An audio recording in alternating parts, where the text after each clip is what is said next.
van a recordar y van a ver de que insuficiencia cardíaca tiene muchísimas clasificaciones, en este caso, de acuerdo a los fenotipos sería, es decir, a la función, digamos, sistólica. Tenemos la insuficiencia cardíaca con función reducida, cuando tenemos menos de 40, o en algunos lugares dicen menos de 35, aquellos con función preservada, y hay ahora digamos, un gris entre medio, digamos, de que es la de rango medio, moderada, deteriorada, en algunos lados funcional, figura así, pero no está muy claro, digamos, si corresponde a una progresión de la preservada, digamos, a su estadio final, a la evolución natural de la enfermedad, o, digamos, si es una entidad nueva. Hay mucha discusión en cuanto a eso. Antes se decía, cuando solamente estaba clasificada en reducida y en preservada, de que la proporción aproximadamente era del 50 y 50. Ahora sabemos que la defunción reducida corresponde al 50%, a la, digamos, la preservada 36% y el rango medio cerca de un 15%. La otra clasificación, que es la que conocemos todos, ¿sí? Damos en los pases de guardia y todo, es de acuerdo a la clase funcional. Clase 1, 2, 3 y 4, de acuerdo a los síntomas, si aparecen, digamos, en esfuerzos leves, hasta reposo, que correspondería a la clase 4, eso de acuerdo a la New York Heart. Pero, sumado, digamos, a todos estos estadios que ya habíamos visto, últimamente se sumaron estos estadios, digamos, que va de la 1 a la 4, de la A a la D, mejor dicho. Esto salió en el último congreso, si mal no me recuerdan, en las guías del 2017 del American Heart, en donde clasificaban, digamos, los estadios de la insuficiencia cardíaca de la A a la D. La clase A correspondía a los pacientes que no tenían síntomas, no tenían deterioro de la función, no tenían daño estructural del corazón, pero sí tenían alto riesgo de, digamos, de presentarla, ¿sí? Diabetes, obesidad, etc. ¿Sí? Después, el grado B es cuando ya hay una cardiopatía estructural, pero nunca desarrolló síntomas de insuficiencia cardíaca. El C es aquel, digamos, que evolucionó, sería un clase B con síntomas, ¿sí? Y un clase D, digamos, en aquellos que tienen síntomas en reposo. La diferencia entre ambos, o sea, no es que sean excluyentes, sino que se pueden complementar. Son dos cosas distintas. Uno, lo que representa es de que va desde la A hasta la D en un solo sentido, sería, digamos, la evolución, pero en cambio la clase funcional puede ir de un lado a otro. Eso en muchos lados también se criticó mucho por el hecho de que en ese sentido, digamos, deberíamos considerar que todos los pacientes con diabetes tienen insuficiencia cardíaca. Por eso es que no se usa tanto y por hoy estamos utilizando sobre todo al clásico, ¿no? Las causas, bueno, tenemos varias, digamos, en cuanto al miocardio enfermo, digamos, vamos resumiendo en categorías: miocardio enfermo, condiciones de carga normales, ahí tenemos todo lo que serían las válvulas, las valvulopatías, y también las arritmias, por ejemplo, la taquicardiomiopatía, que es la que vemos más frecuentemente, ¿sí? Cuando tenemos un paciente con insuficiencia cardíaca, después de que lo clasificamos y todo lo demás, ya tenemos en la cabeza todo eso que ya habíamos visto anteriormente. Lo que deberíamos seguir es esta sistemática, ¿sí? Cuando tenemos la sospecha del paciente con insuficiencia cardíaca, primero tenemos que diagnosticarlo. Después de determinar la causa, ver si hubo una causa desencadenante o agravante, cosa que es muy común que nos olvidemos de interrogar sobre eso. Ver qué tan grave es el síndrome, y después vemos el tratamiento, la respuesta terapéutica, el pronóstico y demás. Como acá, digamos, en realidad el temario para la clase de hoy, que después van a continuar en el resto de las clases, solamente incluía hasta acá, ¿sí? Hasta ver el pronóstico y demás. Vamos a ver esos. Primero, comenzando en lo que sería el diagnóstico y la etiología. Los puse los dos juntos porque básicamente se hacen, digamos, en un solo movimiento. Ya vamos a ver por qué. Recordando de que el diagnóstico sigue siendo clínico, con los criterios de Framingham, ¿sí? Esto que todos lo veíamos en la facu, lo vemos todos los días, digamos, digamos, en los repasos de la revista de Sala con insuficiencia cardíaca. Recordar que el diagnóstico clínico tiene un 100% de sensibilidad y un 78% de especificidad. Criterios mayores, lo que ya conocemos: disnea paroxística nocturna, ingurgitación yugular, crépitos, cardiomegalia, edema agudo de pulmón, ritmo de galope, reflujo hepatoyugular. Los menores, con edema bilateral del miembro inferior, tos nocturna, disnea de esfuerzo, hepatomegalia, derrame pleural, disminución de la capacidad pulmonar a un tercio de la máxima registrada y taquicardia más de 120 latidos por minuto. Recuerden que la pérdida de peso más de 4,5 kilos con respuesta a los diuréticos puede ser un criterio mayor como un menor, ¿sí? La disnea también, que habitualmente digamos, uno dice disnea, nos dan una disnea y pensamos en insuficiencia cardíaca, lo primero que pensamos. Recuerden que la disnea de esfuerzo es un criterio menor. Una vez que ya lo diagnosticamos de la parte clínica, es hora, digamos, de ir a los estudios complementarios, ¿sí? ¿Qué es lo que los análisis básicos que utilizamos siempre? Los estudios básicos, un electrocardiograma, ¿sí? En donde las alteraciones comunes, la verdad que son muchísimas. O sea, un paciente con insuficiencia cardíaca puede venir con lo que se les ocurra. Lo más común es que venga taquicárdico, bradicárdico, que tenga un trastorno, digamos, en la conducción intraventricular, que tenga algún signo de isquemia, en el caso de insuficiencia cardíaca, digamos, asociado a cardiopatía isquémica, ¿sí? O algún tipo de arritmia, ya sea ventricular o supraventricular. O sea, es muy amplio el panorama. Las alteraciones en la radiografía de tórax, siempre lo que vemos es la silueta cardíaca, si es que hay cardiomegalia o no. Es muy común de que, digamos, este paciente tiene un índice cardiotorácico alterado, pero recordando de que para poder medir el índice cardiotorácico tiene que ser una teleradiografía de tórax. Y la mayoría de nosotros le hacemos una radiografía en la cama del paciente. Es decir, podemos tener una estimación, pero no es, digamos, diagnóstico, digamos, siendo purista. Si tiene edema intersticial, líneas B de Kerley, y eso ya habla de congestión venosa pulmonar, derrame pleural, sobre todo el derecho es el más común, digamos, a nivel de la insuficiencia cardíaca y demás. Y bueno, y las alteraciones a nivel del laboratorio que vamos a ir viendo una por una. De los análisis de laboratorio, en el hemograma podemos ver anemia o incluso leucocitosis, más que la anemia sí hay asociación hoy por hoy, se está estudiando el tema de la asociación de anemia con insuficiencia cardíaca, pero la leucocitosis es habitualmente asociada, digamos, al factor desencadenante, como son las infecciones y demás. La función renal, urea, creatinina, ¿sí? Recordar de que es común que podamos tener falla renal con insuficiencia cardíaca, ya sea porque son dos patologías asociadas o porque tenemos el síndrome tan conocido y tan visto de que es un cardiorrenal. Es decir, el riñón no recibe flujo por un corazón que está dañado, que no llega, digamos, a cumplir todas las necesidades metabólicas, entonces aumenta la creatinina, aumenta la urea y bueno, tenemos ahí con diuréticos mejor. La tasa de filtrado, ¿sí? Y eso también sirve para el pronóstico. El ionograma, lo más común es de que estos pacientes vengan con hiponatremia. El potasio, que puede ser una hipercalemia, también asociado a lo que mencionaba anteriormente, y el magnesio. En el hepatograma, sobre todo cuando hay congestión derecha, lo que vemos es elevación de las enzimas hepáticas. Lo primero que se altera es la bilirrubina indirecta. Teóricamente hay una hiperbilirrubinemia indirecta y después se aumentan las transaminasas, aumenta la directa, aumentan todo, pero lo más precoz es la hiperbilirrubinemia indirecta. Hormonas tiroideas, ¿sí? Muy comúnmente, digamos, los trastornos tiroideos se asocian a FA. ¿Sí? La serología, sobre todo en nuestro medio, Chagas y cualquier tipo de serología viral, sospechando en miocarditis, ¿sí? Y los biomarcadores, el péptido natriurético, troponinas, acá me falta lo que sería dímero D, paciente que viene con disnea, digamos, y tenemos que hacer descartar las causas cardiovasculares, deberíamos descartar las tres cosas básicas: enfermedad coronaria, insuficiencia cardíaca y embolia de pulmón.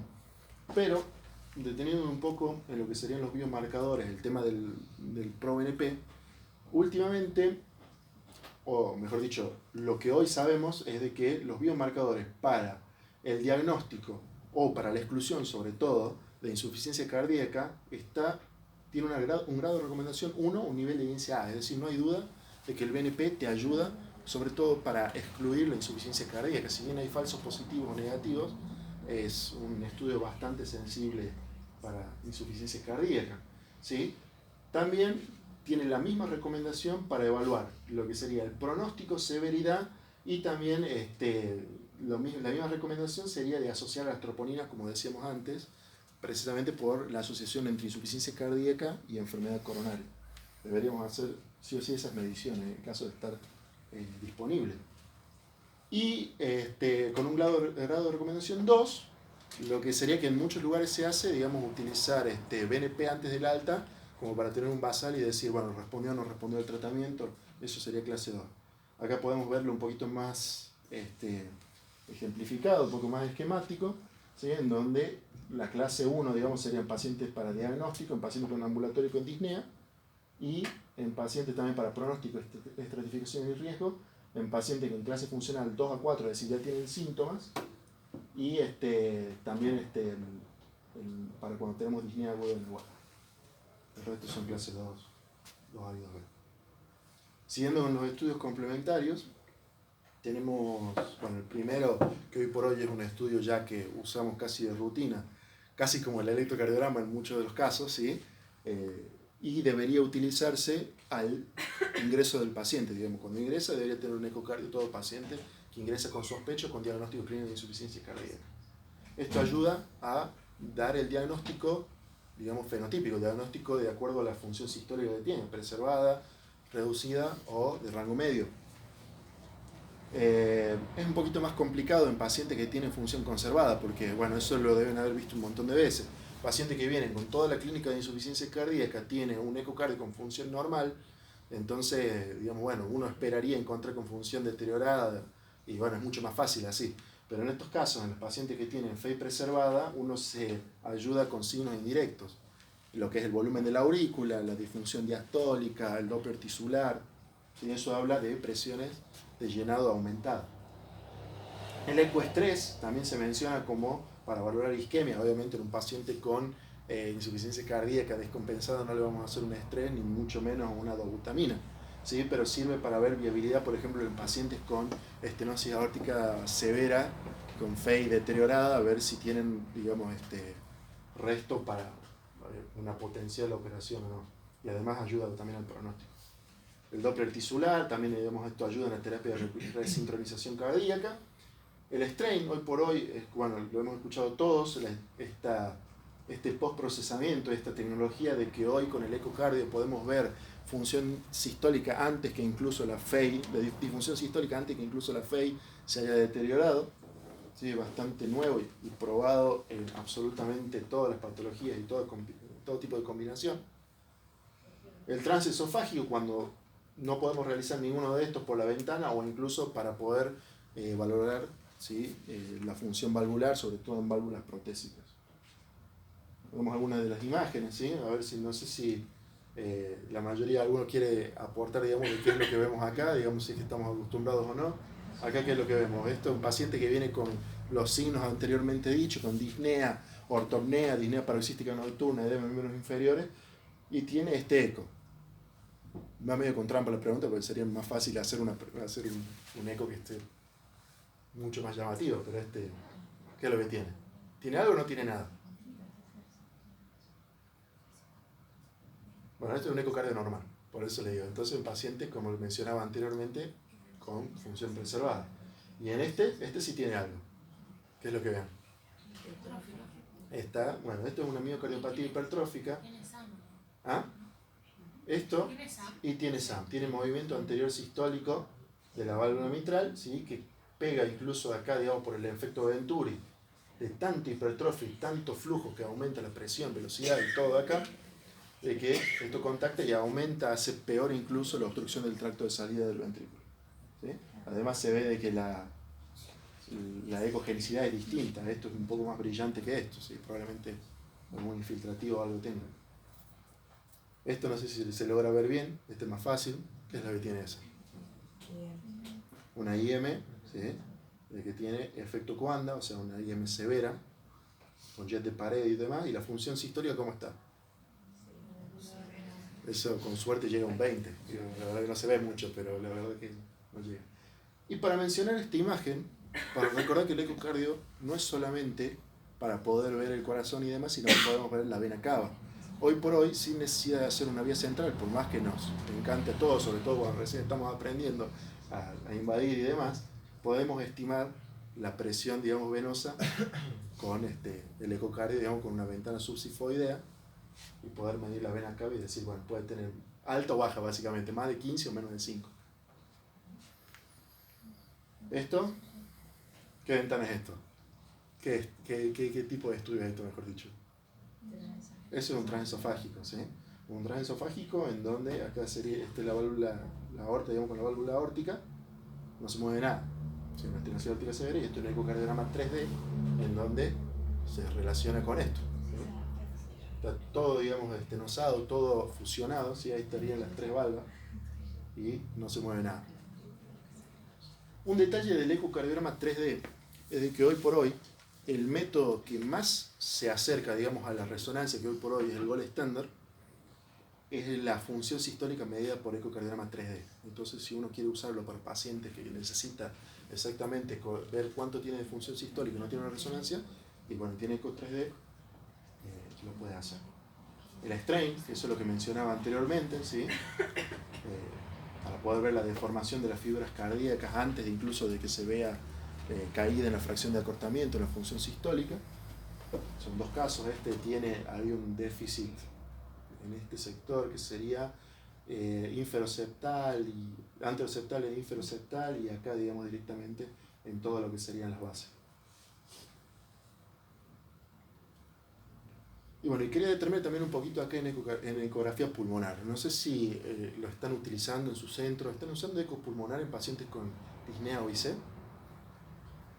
Bueno, el sanatorio ya sé que sí, pero bueno, el resto de los chicos no sé si están usando eco pulmonar, ¿no? Bueno, básicamente el eco pulmonar hoy por hoy es algo que está teniendo muchísimo auge. Se está usando muchísimo en pacientes con disnea, en pacientes con sospecha, digamos, de edema del pulmón, de insuficiencia cardíaca, y es un método que se hace en 5 a 10 minutos a la cama del paciente. No necesita una curva de aprendizaje bastante grande, se puede hacer con cualquier transductor básicamente, ¿sí? Lo que podemos ver incluso, acá este es un esquema de cómo se vería, esta es una costilla, esta es otra, esta es la sombra acústica posterior, y estas serían las líneas que uno debería ver y cuantificar de acuerdo al estado clínico del paciente. En un paciente con edema de pulmón, lo que vemos son estas líneas B, son muchísimas, por lo menos más de 3 por campo. ¿Sí? Eso lo vamos excursionando de ápice a base, de línea, digamos, medio clavicular hasta incluso línea axilar anterior. Se hace un promedio, y si tenemos más de 3, el promedio, digamos, de esta línea por campo, tenemos una sensibilidad casi del 100% de que este paciente tiene congestión. ¿Sí? Ya lo vamos a ver ahora en un videito. Incluso, digamos, cuando no tenemos líneas B y se ven líneas A que son, digamos, un poco más transversales, ya vamos a ver ahora, el paciente está seco, ¿sí? Hasta incluso en una neumonía se ve todo condensado. Acá se ven incluso en lo que sería un estudio de verdad. Cada una de estas líneas, ¿sí?, ecoicas en una línea B, que le dicen cola de cometa, mientras más hay, debido a la cantidad de agua, ¿sí?, mayor congestión debería tener el paciente. Y cuando está seco, en cambio, al no haber estas líneas, hay un efecto de reverberancia, en donde se ve estas líneas que en vez de ser verticales son horizontales, entonces decimos que este paciente no tiene congestión venopulmonar, ¿sí? No está húmedo el paciente. Y finalmente así se ve la consolidación. ¿Ven? Este sería un estudio comparando un pulmón normal con un pulmón con edema de pulmón. ¿Ven la diferencia? ¿Sí? Esta es la pleura, esa línea que se mueve como si tuviera algo, digamos, ahí entre esas hojas hiperrefringentes, ¿sí?, es la pleura. Y ese signo, ¿sí?, que es el sliding, el deslizamiento de las pleuras, dicen de que la pleura está indemne. Cuando hay un neumotórax no se ve eso. Y bueno, y como ya había dicho anteriormente, justo me adelanté un poco, la resonancia cardíaca, que hoy por hoy es el gold estándar para medir volumen, masa, función ventricular derecha e izquierda, diferencia también el miocardiopatía isquémica versus la no isquémica, de acuerdo a cómo tiene, porque tiene la capacidad de ver fibrosis, ver la distribución de la fibrosis. Cuando se puede hacer con perfusión es mucho mejor, ¿sí? También es espectacular para ver la miocarditis y la miocardiopatía infiltrativa, hasta incluso un poco amarillista le pone, digamos, un nombre de biopsia virtual, biopsia digital, se le llama así. Sí, muestra fibrosis y también tiene que ver con el pronóstico. Por ejemplo, ven, acá tenemos dos imágenes de lo que sería la resonancia cardíaca, ¿sí? Se ve el ventrículo izquierdo, el ventrículo derecho, ven la exactitud, digamos, de los bordes y todo. Y acá lo que vemos es una imagen, ¿sí?, que probablemente sea un mixoma que protruye hasta el ventrículo izquierdo. una técnica que se usa hoy por hoy también, como les decía, para todo. Resumiendo también otra cosa de los estudios invasivos, ¿cuándo usar estudios invasivos? No es raro de que venga un paciente con insuficiencia cardíaca y lo primero que uno piensa después de ponerle 2 o 3 furos es pasar hemodinamia. Bueno, ¿qué es lo que dice la guía? Las guías, digamos, lo que te está diciendo de que la coronariografía, o sea, la CCG, debería hacerse con una recomendación 1 en pacientes que vienen con insuficiencia cardíaca y angina. En pacientes que no tienen angina, pero tuvieron un test evocador positivo, se debería hacer también una cinecoronariografía, pero con una indicación 2, ¿sí? Y cuando tiene etiología desconocida, podría ser beneficioso, es decir, clase 2, 2B. ¿Sí? No es que todo paciente con insuficiencia cardíaca pase directamente a cateterismo, que hoy por hoy es lo que en muchos lugares se tiene esa idea.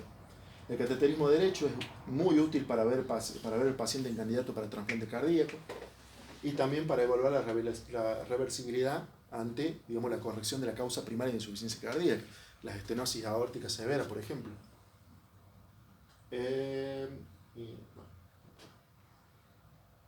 Eso es todo sobre establecer el diagnóstico y determinar la etiología, ¿sí? Con eso incluido, teóricamente deberíamos tener casi, en el 100% de los casos, el diagnóstico claro de qué es lo que le pasó al paciente para tener, digamos, insuficiencia cardíaca. Hay casos que no, pero bueno, son casos de discusión. Con respecto a las causas desencadenantes, estas son las 5 primeras, hay muchas, pero el abandono de la medicación es la primera, ¿sí? La ingesta inadecuada de sal, típico, digamos, que viene el lunes después del fin de semana de haber comido todo lo que quiso. La hipertensión arterial descontrolada, el paciente que viene con edema de pulmón con 200 de tensión arterial, el síndrome coronario agudo y el tromboembolismo pulmonar. Es lo que decía antes de la importancia de usar, digamos, de medir el dímero D en la guardia. Arritmias, insuficiencia valvular, miocarditis, fiebre, anemia, diabetes, es decir, hay muchísimas. Pero con que sepan las primeras 5 de que es para poderle preguntar al paciente cuando llegue, es suficiente. ¿Sí? Y acá un poquito más gráfico. No mencioné antes las infecciones. ¿Sí? Es muy común también, sobre todo en los pacientes con edad avanzada, geriatrizados y demás, que vengan con insuficiencia cardíaca descompensada por una urosepsis, ¿sí? O por una infección urinaria. Y recuerden que, aparte de esto, el desencadenante no solo digamos, sirve para ver cuando viene el paciente con la descompensación, sino de que hay ciertas cosas de que pueden predisponer al paciente para que desarrolle insuficiencia cardíaca. La apnea del sueño, EPOC, disfunción hepática, diabetes, anemia, etc. Y con respecto a precisar la gravedad del síndrome, hoy por hoy se recomendaría en algunos casos utilizar una serie de score para ver cuál es el pronóstico del paciente en los primeros años. ¿Sí? Sobre todo en los primeros 3 años, 5 años, hay scores que están diseñados para eso. Hay muchos. Yo el que he tenido la oportunidad de utilizar en pacientes también muy borderline, sobre todo en aquellos pacientes que no sabes si ponerlo en lista de espera de trasplante o no, si tiene sentido hacer una intervención o no, es el Seattle y el HFSS. ¿Sí? El Seattle salió de un estudio que se hizo, si mal no recuerdo, en el 2006, en donde se usaba a todos los pacientes con insuficiencia cardíaca con función deteriorada, vieron cuáles eran los factores de riesgo que se asociaban a mayor mortalidad, digamos, a nivel retrospectivo, ¿sí? Y se creó esta calculadora que hoy por hoy está online, todo esto es una captura de pantalla, todo lo pueden utilizar, y te da la mortalidad al año, o sea, supervivencia, mortalidad y expectativa de vida al año, a los 2 años y a los 5 años. ¿Sí? ¿Cómo sería el paciente si no le hacemos nada? Si el paciente sigue como está, sin tratamiento, te da los 3 tipos de pronóstico. Y después también incluso cómo cambiaría este paciente ante una intervención, ya sea quirúrgica, medicamentosa o terapia eléctrica de resincronización. ¿Sí? Se calcula con las características basales y también las intervenciones si tiene o no. Y si tiene dispositivo también. Como ven, mientras más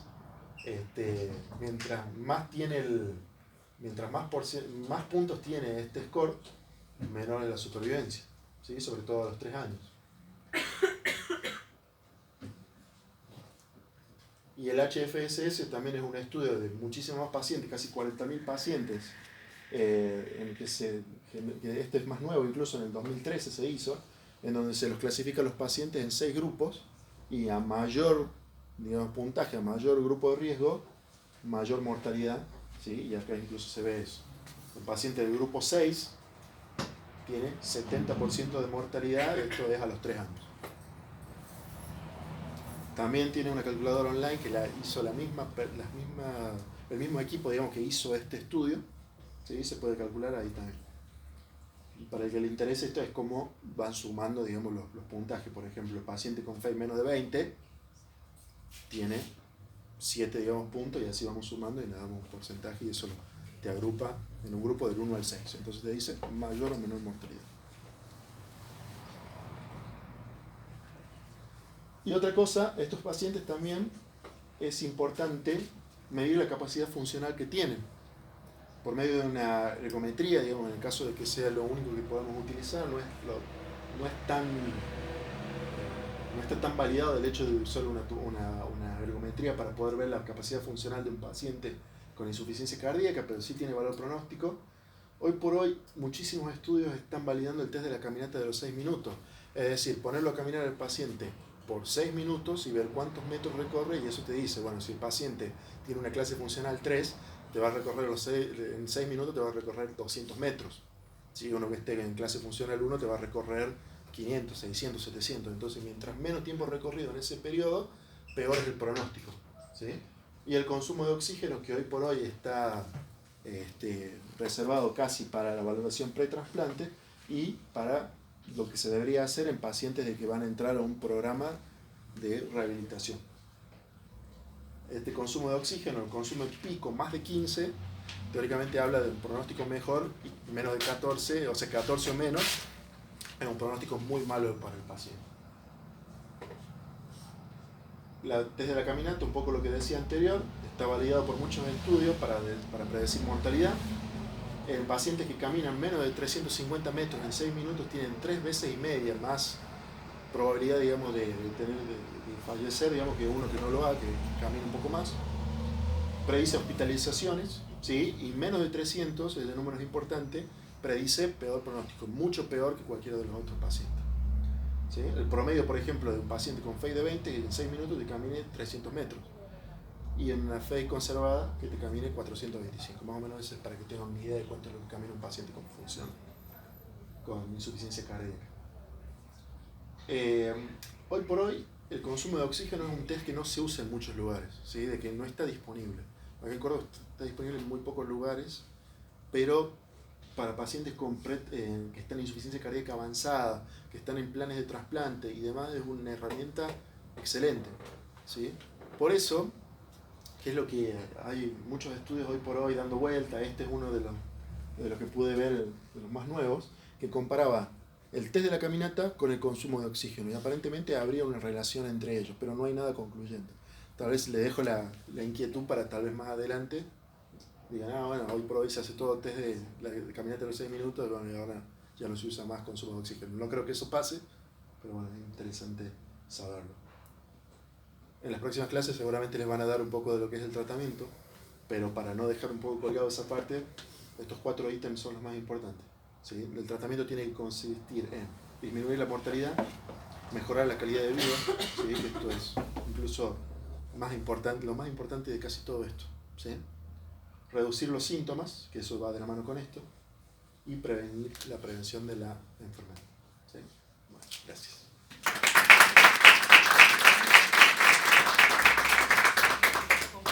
No sé si tienen alguna pregunta o quieren, digamos, compartir algún caso.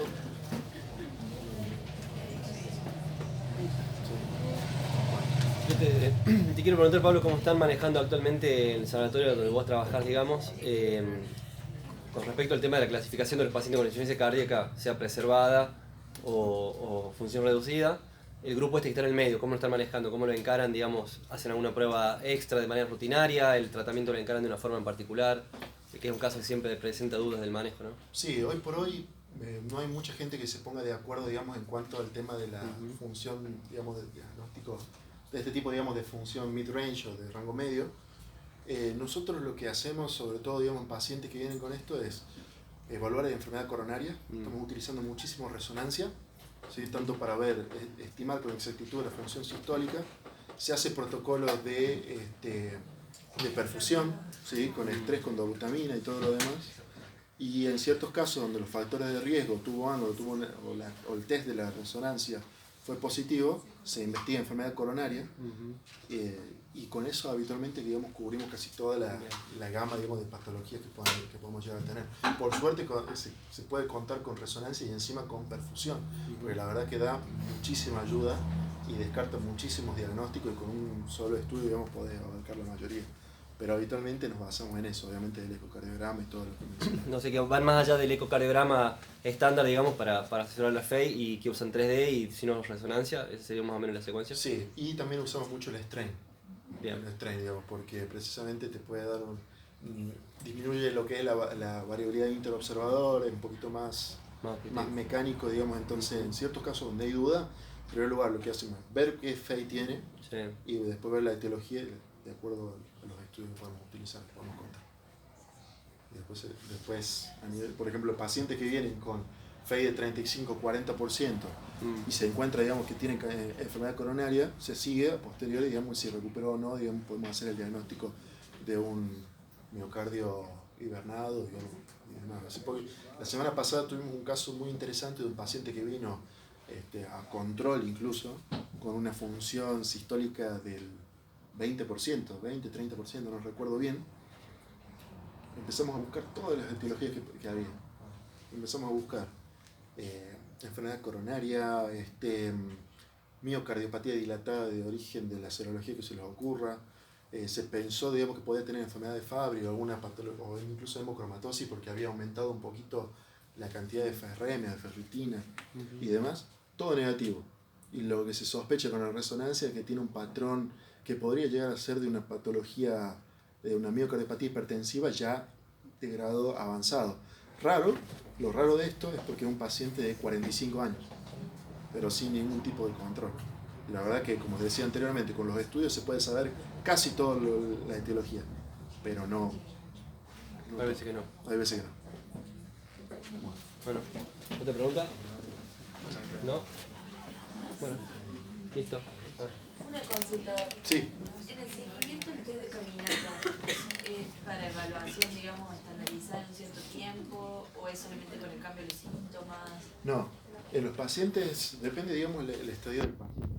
Cuando nosotros tenemos los pacientes que ya tienen una insuficiencia cardíaca avanzada, que precisamente están en ese gris, en donde vos no sabés si lo vas a tener que trasplantar, le vas a tener que poner un resintonizador y demás, todavía no tiene los criterios clásicos, el paciente no tiene las internaciones, digamos, necesarias y demás, para poder entrar estrictamente a ese criterio. Sí le hacemos seguimiento, le hacemos cada 6 meses, 3 meses, de acuerdo, digamos, al fenotipo del paciente, pero sí, no es lo más común que un paciente con función preservada, que tuvo una internación y después no tuvo ninguna otra más, que habitualmente en la casa está bien, no es un estudio de rutina, pero sí en esa otra gama de pacientes. Lo más útil, incluso que el test de la caminata, que lo hacemos todos, es instruir al paciente en el pesaje diario. ¿Sí? Todos los pacientes que se van, le tratamos de decir, pesate todos los días, si subiste 2 kilos en 1 o 2 días, es porque algo te está pasando, y realmente funciona incluso un poco más sencillo. ¿No? Gracias.